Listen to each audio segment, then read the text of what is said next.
Hello, and you are welcome to Dan and Darragh Do Ability. This is episode 3, and today we're going to be talking a little bit about education and education with a disability. lovely Dan. I suppose you know what? I think this is probably going to be a lot about you. Right. So today is going to be the Dan Road show. I think. So I suppose, listen, tell us about your journey, and I suppose we go back as far as we can to being a young fella. Yeah, well, I suppose we'll go right back to the very start. Because when I was born, the doctors kind of told my parents that I wouldn't be able to kind of walk, talk, read or write necessarily. So, and then I was born with what's called developmental delay, which would mean that I wasn't learning to the speed that you would expect, but it's down to the dedication and love from my parents and my family that I'm where I am, and to the work that's been put in all through my school education and into college right now that I am where I am. So I'm very grateful for that. Lovely. So do we do a bit of primary school? Primary school, yeah, I went to Rathfarnham Parish National School, and I absolutely loved it there. I had, similar to the situation that I have in college at the minute, I had a full-time, they call them SNAs in primary and secondary school, special needs assistant. It's pretty much the same role as a personal assistant. So full-time SNA, so they would help me from an academic point of view, from personal care, I should say, and then organizational skills, and then scribing as well. And at the time, I was learning to type, which seems like years ago now. But I used a device called an Alpha Smart. That's gone a while back, which is it's a device.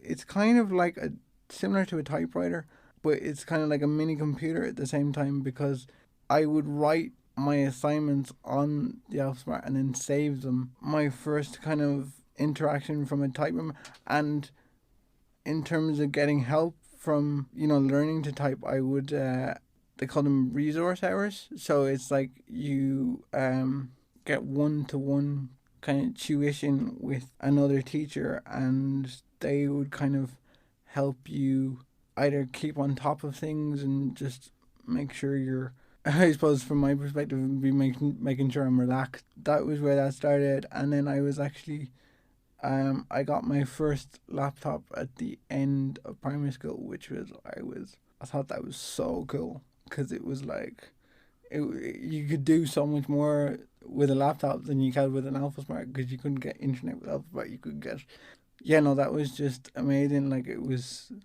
like early Christmas present. From there, I suppose from a secondary point of view, I went to New Park, and again, absolutely loved it. It's a big change at the. Yeah, it was. I suppose the most obvious one is just the size of the place, and just that you're, I suppose with primary school, you're dealing with the one teacher the whole time.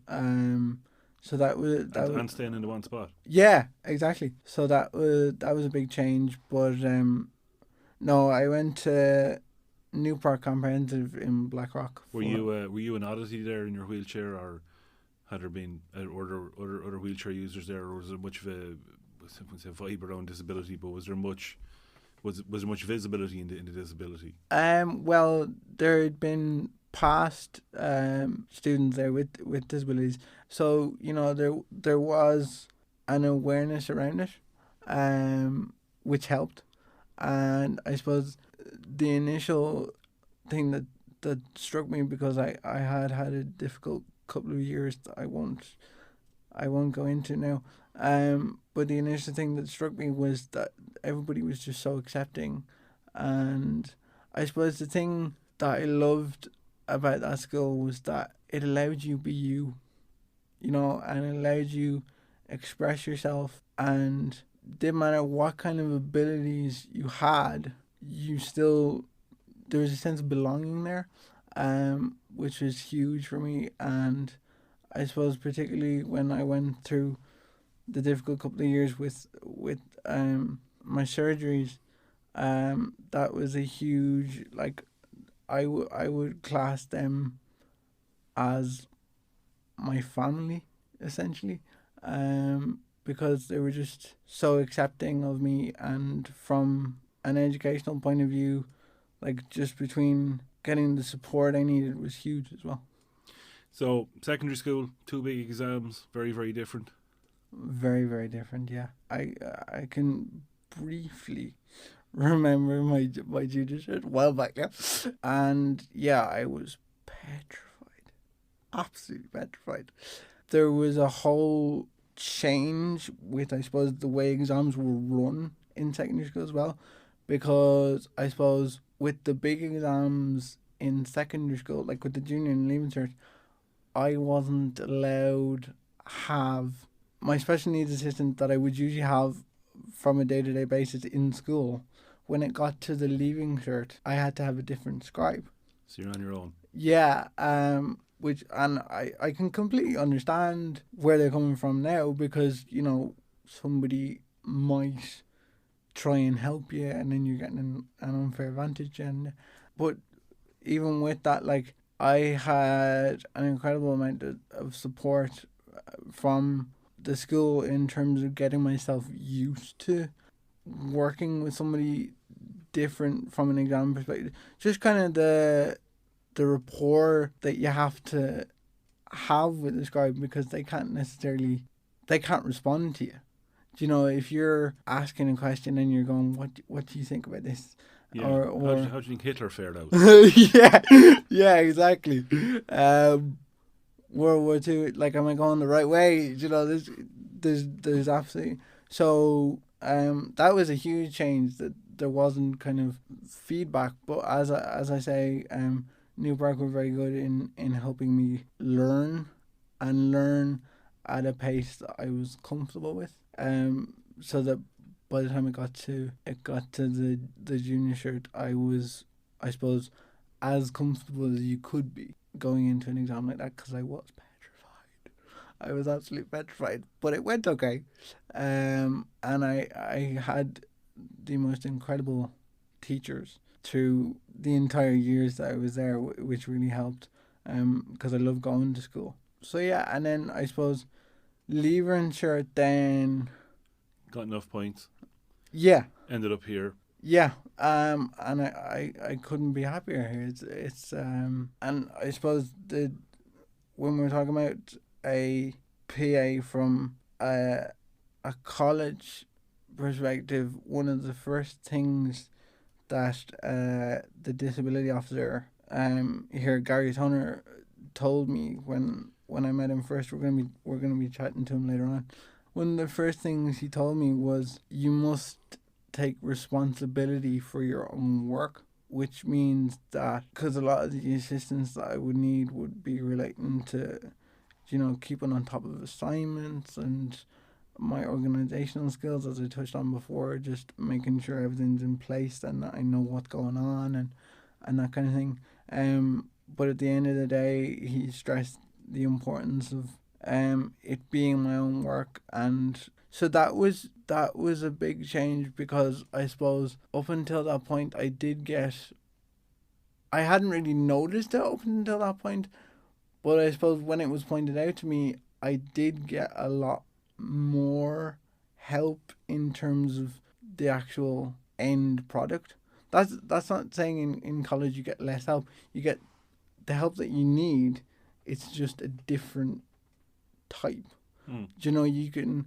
So what happens with myself and Dylan, for example, and we're gonna be chatting with Dylan later on as well. Dylan's your PA. Yes, Dylan's my personal assistant. Is that so? For example, during an assignment, he can help me structure things and kind of have a layout, and like, he is my scribe as well, which is a huge help, because if I was typing my own notes and doing that kind of thing, it would take me years. So, but Yeah, so from his point of view, he would help me with just structuring and making sure that I'm comfortable with what I'm doing. Like 100% of the content is like I can discuss ideas with him, but if he gave me an idea, I can't. I have to wait to get to a point where I can rearrange that idea in my Yeah, own you, head. you can't pass it off as your own. Oh yeah, Yeah. no, plagiarism. Yeah, that's So I'll tell you what we'll do. I think Gary's after arriving. Gary is the disability officer here at IT Tala. You are listening to Dan and Darragh Do Ability. You're very welcome back, and we are now speaking with Gary Toner. And Gary is the disability officer here at IT Tala. Gary, you're very welcome. Thank you, Darragh. Thank you very much for coming, Gary. So to start off with, maybe can you give us a bit of background about yourself? Okay, Dan. Well, I've been working here in IT Tala as disability officer from 2006. Prior to getting the job here in IT Tala, I did a master's in UCD, and that master's was in equality studies. So once I completed that, I went to the job interview in between times, and then was successful with the application. I became disability officer for Tala at that stage. And myself personally, I am a wheelchair user, so I am someone who has a disability. I do have PA services as well that is supplied by the HSE via an organisation called IWA, and I'm one of the leaders in that organisation.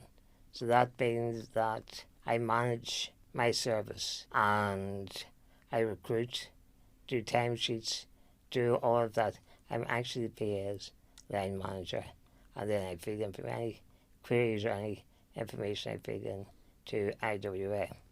On a personal level, I like to go out, I like to enjoy myself, I like to socialise, like going to the cinema, sometimes going to rugby matches, GAA matches, and just the normal things that everyone else likes to do. Perfect. And I would imagine the control that you have from a PA perspective would kind of add to that independence, would it be right? Or? Yes, that's right, Dan. It does add to it, my independence, because there's an awful lot of supported services out there. Now that means that the person is not in control of the service, and maybe different people are sent in their home and they come and go at different stages. So it's no continuation with that. Whereas the PAs that I have currently, they're with me 11 years now, and there's one guy here as well, and he's with me working here in IT Tala. He'll be with me coming 6 years now in January. So you can see that it was managed properly and organised properly. You maintain the workers, which is important for me as well. Consistency, that kind of thing. Yeah, consistency. And with regards to the supports that are provided in the college, can you give us some examples? Do you mean supports for students? Yes, supports for students, sorry. We have a number of supports here available, such as, again, PAs for students who need PAs. We do have transport available as well. We do have a learning support officer here as well. She's here on a part-time basis. So basically, she's in the office, but I'm not in the office. So she would have students with assignments and structure of assignments, preparation for exams, one-to-one support around maybe some aspects of the course that they're a little bit uncertain about. She particularly works with students who have dyslexia. Now, students with dyslexia is the highest population of students that I have. They mostly come from that background. Okay. So we do need quite a bit of support in there as well. And then for exams, we do different supports for exams sometimes. Separate rooms, shared rooms, scribes, readers, use of laptops in the exams as well if a student requires that. Some students get extra time as well for the exams, just to give them time to settle. So again, each individual that comes in, I would do a needs assessment with that individual, and then we establish what supports they need while studying here in IT. And that would be before the college year starts, I would Yes, imagine. that's right. It usually happens in around induction time. Well, Okay. sorry, orientation. Orientation now. So it usually starts shortly after that. But some students have come to be, particularly students who maybe would need a lot of requirements.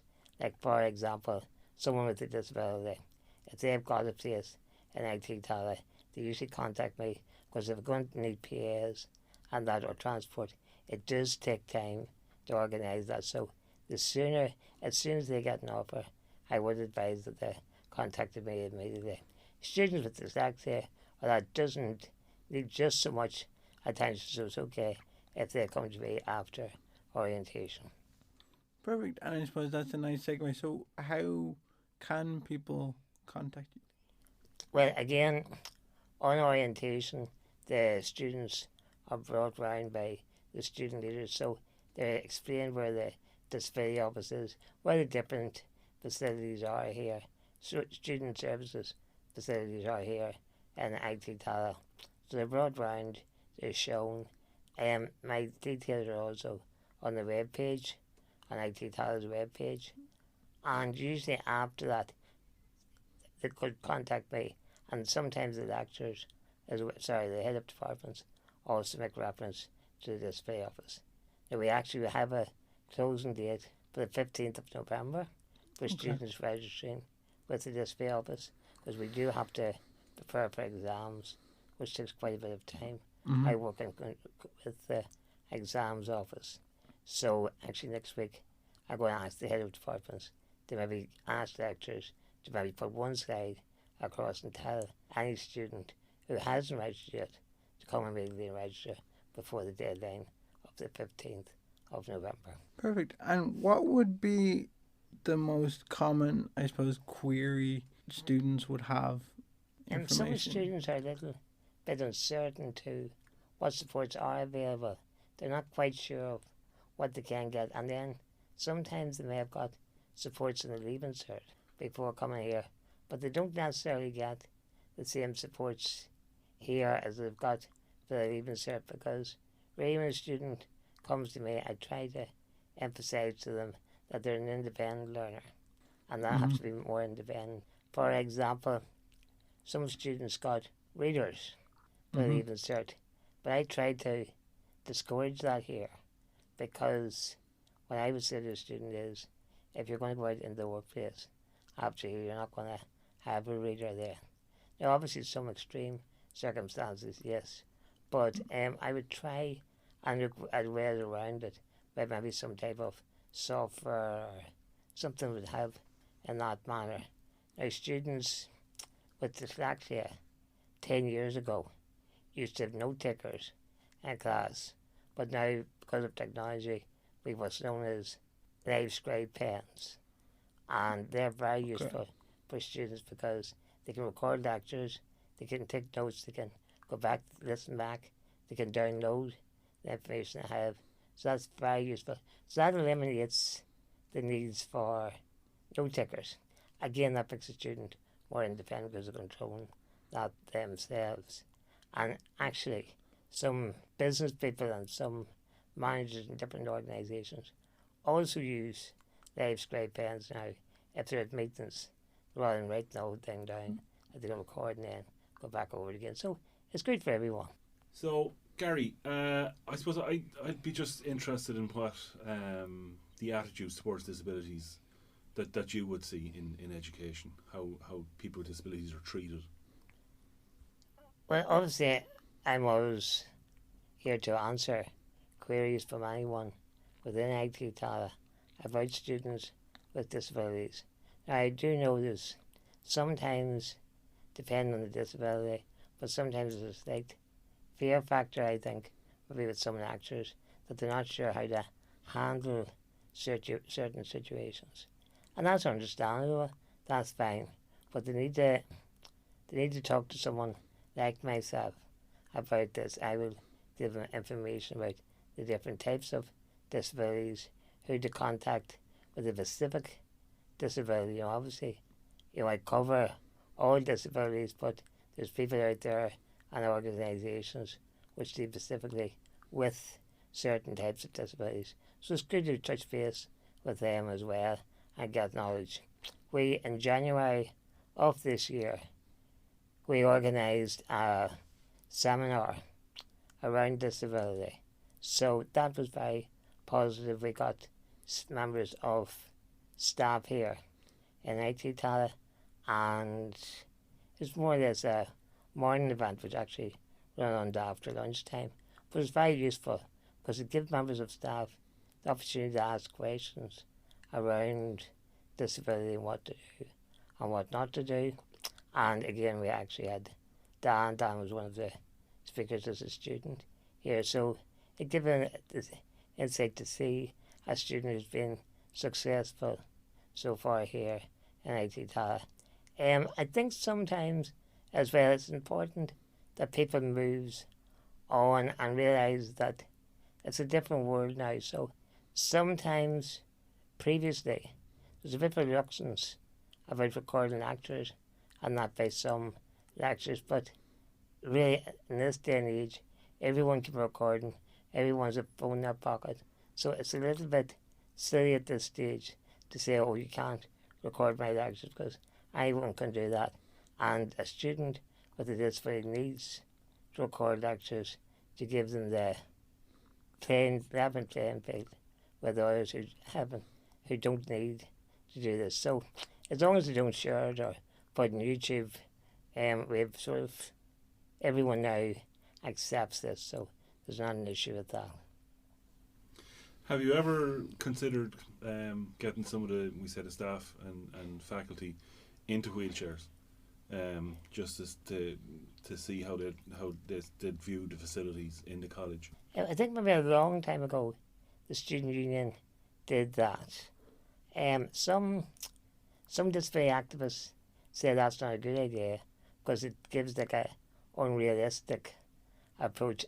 For a couple of hours, how can you possibly know what it's like to have a disability in a couple of hours? Some say yes, some say no.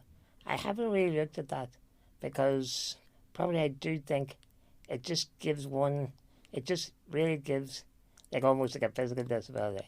And I'm quite conscious that people have to be aware there's a whole lot of other disabilities out there. Again, if you go to a parking bay, what's the sign? A wheelchair sign. But there's lots of disabilities, and there's hidden disabilities out there as well that someone might realise someone has a hidden disability. So I'm not sure about that type of thing.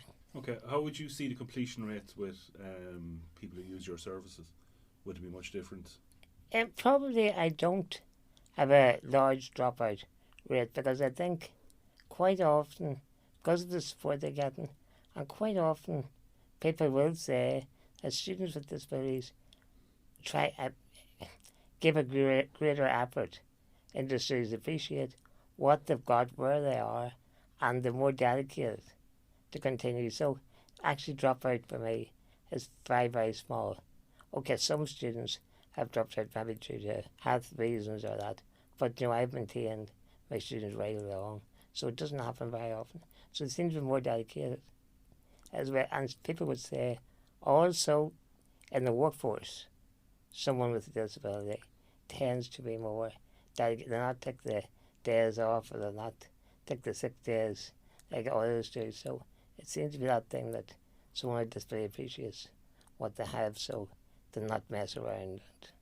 Very good. And you spoke of the hidden disabilities. I suppose you'd be referencing there dyslexia and dyspraxia and all of the up and coming ones now that are just becoming. Yeah, even some people from autistic spectrum. Sometimes it's very obvious, but sometimes it's not so obvious either. So someone might think, oh, someone is behaving strangely, but they could be from the autistic spectrum as well. Someone might have a sight impairment. They don't always have to be blind, and you might notice that either. So there's quite a lot of, and obviously the wheelchair users is obvious because you can see the wheelchair.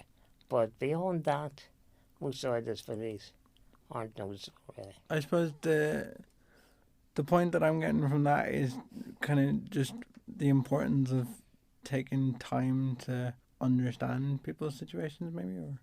It's important not to jump to conclusions. Mm-hmm. People quite often jump to conclusions about someone, they're this thing or that thing or that thing, but deep down they might know. Now, I know everyone sort of does react to how they see people, but it's important just to take a step back and think this could be someone with X, Y, or Z disability, and maybe that's why they seem different to someone else. Is important, not to just think outside the box a bit as well, and be more open to different people as well. Lovely, Gary. Thanks very much for coming into us today. Okay, thank you for giving me this opportunity. Thank you very, very explain much. as well, yeah. It's been an absolute pleasure and a bit of an eye opener. Thanks very much. Yeah. So that was Gary Toder, and now we have. We are now joined by Dylan Beacon. So, Dylan, can you tell us a little bit about yourself? Yeah, sure, Dan. So, I'm Dylan, 21 years old. I'm from Laois originally. Living in Dublin the past 4 years. Just finished college myself, and I'm now working in IT talent with yourself. Just to let our viewers know. So sorry, Dylan. This isn't a dating show. What is it you're doing? What is it I'm doing? What I'm doing is I'm a PA, personal assistant for Dan here. So what I do is I basically help him with his day-to-day activities. So note taking in lectures, and other things throughout the day.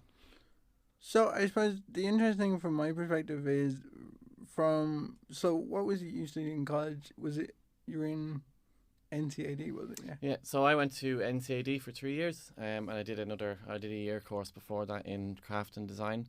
So I studied fine art for those 3 years and specialised in ceramics. So I was working in a studio pretty much every day, involved with a lot of people and a lot of creative processes. Okay, so I suppose my question is, how do you go from NCAD and fine art, I suppose, to being a personal assistant? Like, what was your motivation behind that? Yeah, I suppose it sounds like a tricky one. So when I finished college, I didn't really know what to do with myself, and I suppose the art world is it takes some time and it's very hard to dig into. So I was looking what I could do for the next year or so, or planning my next 5 years maybe. And I had an amazing careers counsellor in college, and we went through a lot of things. She found out my best interests, and I basically swayed away from the option of working in a pub for the next year and a half or next 2 years. And I thought, why not upskill myself?